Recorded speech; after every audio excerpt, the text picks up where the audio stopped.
into my own application was when I coined this I-West technique. And now I'm by no means advocating that this is the best. It worked for me, so I want to share it with you. Okay, so the first one is, of course, to identify the habit. Okay, what I would really urge you to do is please write down as you are listening to me.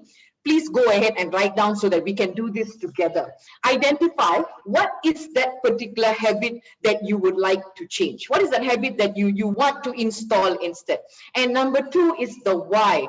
For those of you who have been for my goal setting, how to set and smash your goal, you will realize that I'm a big believer of the why, which is basically your motivation. If you've gotten your motivation in the wrong place, then of course, you know, you may be doing something because your friend is doing it, someone is doing it, your neighbor is doing it, but you are not doing because you are intrinsically motivated to get it done. So that is your why.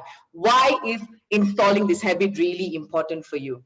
And then comes the easy, right? So this is something that after reading, after learning all this is when I have realized that it's so important to choose something that is easy, and it's taken so much of pressure off, right? It takes so much of pressure off.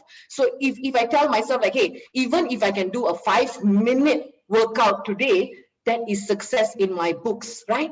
Compared to what you see a lot of athletes tell you, right? It's got to be 1 hour, it's got to be 45 minutes. Now that seems it's great, but it's a good place to start when you start small.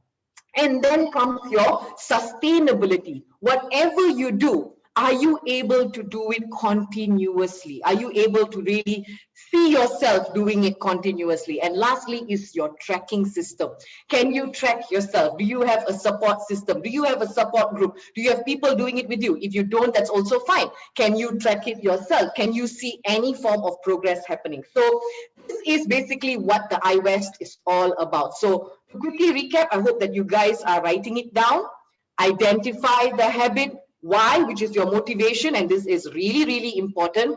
Find a replacement habit which is an easy substitute, something that is really easy. So to give you a very quick example, if you are one of those who love snacking in front of the TV, and if I were to tell you like, you know what, don't snack anymore, now it can be done that way. It really can, depending on the person, depending on their conditioning. Now, someone will say, no, but my mouth's so itchy. I really want to munch something, right? What is your replacement, right? So maybe you can replace into nuts or dry fruit or whatever it is that works for you. So me being Indian, I need something savory, right? So that's when I had my own recipe of coming up with cashew nuts and almonds with a lot of chili powder.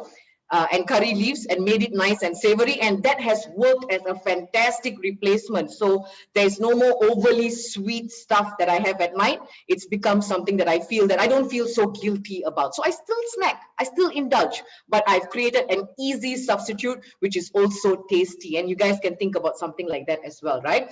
And is it sustainable? Absolutely. Can I see myself doing it for the rest of my life?